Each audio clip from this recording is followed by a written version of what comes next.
Off the remote northwest coast of Australia, hundreds of kilometers from the nearest city, the Indian Ocean sits flat and empty under an open sky. There are no landmarks out here. No shipping lanes, no harbor lights, no coastline visible in any direction. Just water, heat, and the occasional industrial platform breaking the horizon. From the surface, this stretch of ocean tells you nothing. But if you could somehow see through the water column, down through 250 meters of ocean, and then keep going another 4,000 meters below the seabed, you would reach one of the most significant hydrocarbon accumulations ever found in this part of the world.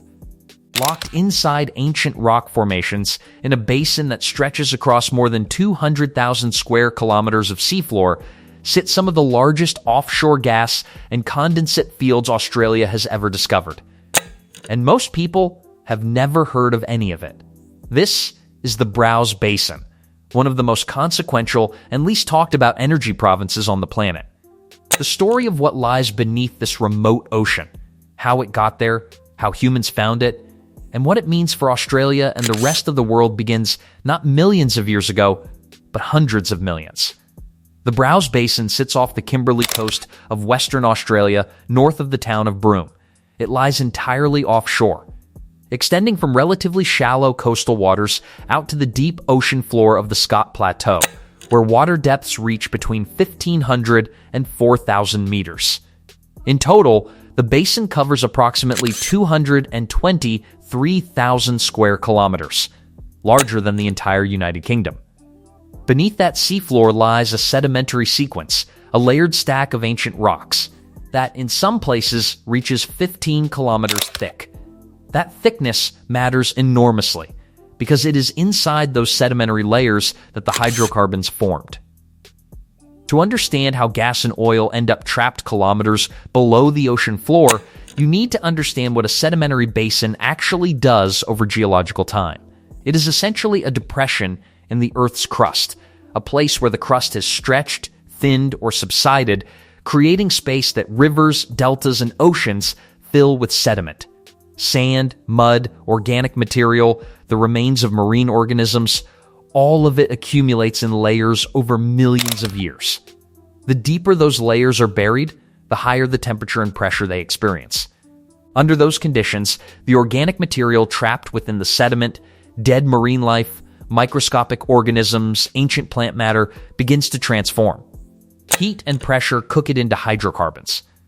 First into oil, and then at greater depths and temperatures into gas. But generating hydrocarbons is only the beginning. For a commercial field to exist, three things have to align: a source rock that generated the hydrocarbons, a reservoir rock porous enough to store them, and a seal that holds them in place.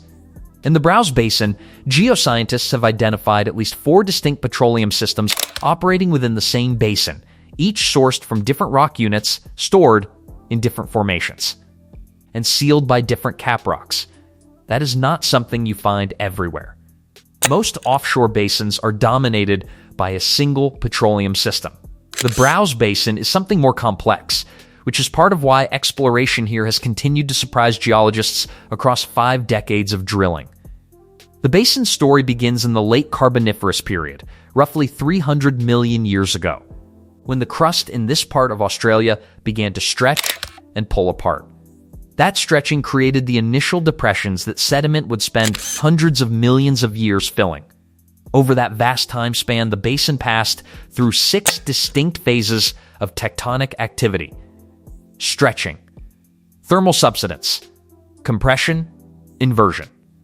Each one reshaping the geometry of the basin and determining where sediment accumulated and where hydrocarbons would later form. The rocks that matter most for the outer basin gas fields are from the Jurassic period, roughly 150 to 200 million years ago, when rivers, coastal plains, and shallow seas deposited thick sequences of sandy sediment across this region. Those Jurassic sandstones, what geologists call the Plover Formation, became the primary reservoir rocks. The organic, rich shales interbedded with them became the source rocks, buried deep enough, heated long enough to generate the enormous volumes of natural gas now sitting beneath the seafloor. Exploration began here in 1967 with the first seismic surveys over the area. Seismic surveying involves sending sound waves into the earth and recording how they reflect off different rock layers, essentially taking an acoustic image of the subsurface. Those early surveys identified large structural features beneath the seafloor, the kind of anticlinal geometry that geologists associate with potential hydrocarbon traps. 4 years later, in 1971, the third well ever drilled in the basin changed everything. The well, designated Scott Reef 1, penetrated the Jurassic Plover Formation sandstones and encountered one of the largest gas fields Australia had seen at that point. Gas flow rates recorded during testing were extraordinary. The field would later be renamed Tarossa, and it remains one of the most significant undeveloped gas accumulations in the country today. That discovery opened a decades-long chapter of exploration. The Brecknock field was found in 1979, 40 kilometers southwest of Scott Reef. The Caliance field followed in 2000. And also in 2000, a discovery was made that geologists described as the biggest liquid hydrocarbon find in Australia's 40-year exploration history at that time. The Ichthys field, located in approximately 250 meters of water, was estimated to contain more than 12 trillion cubic feet of gas and 500 million barrels of condensate. Condensate is a valuable light liquid hydrocarbon produced alongside natural gas from certain reservoirs. The Ichthys find was enormous by any standard. The Prelude field followed in 2006. By the time the major phase of exploration had matured, the combined gas reserves across the Browse Basin's principal fields were estimated to exceed 900 billion cubic meters. If that number doesn't land immediately, consider this. In 2021, Australia became the world's largest exporter of liquefied natural gas. Larger than Qatar, larger than Russia, larger than anywhere else on Earth. And the Browse Basin fields, specifically Ichthys and Prelude, both of which commenced production in 2018, played a direct role in getting Australia to that position. Now, if that surprised you, if you've just registered that one of the most important offshore energy regions on the planet sits in Australian waters and you had no idea, that's exactly what this channel is for. The world is full of places doing extraordinary things quietly. If you want to keep finding them, you already know where the subscribe button is. Bringing the Ichthys field to production required one of the most complex offshore energy projects ever built. The gas and condensate from the seafloor are processed on a semi-submersible central processing facility permanently moored above the field. A structure weighing 122,000 tonnes, considered the largest semi-submersible platform ever constructed. Condensate is transferred to a nearby floating vessel for export to global markets. The natural gas travels 890 kilometers along the longest subsea pipeline in the southern hemisphere to onshore facilities near Darwin, where it is cooled to negative 162 degrees Celsius and converted into liquefied natural gas for shipment to customers in Japan, South Korea, and China. At full capacity, Ichthys produces up to 9.3 million tons of long per year and over 100,000 barrels of condensate per day, with an expected operating life of 40 years. The Prelude field took a different approach entirely. Shell developed it using a floating liquefied natural gas facility, a vessel that processes and liquefies the gas at sea without any pipeline to shore. The Prelude Flang facility is 488 meters long and when fully loaded displaces 600,000 tons. It is the largest floating structure ever built by human beings. Beyond those two producing fields, a significant undeveloped resource remains.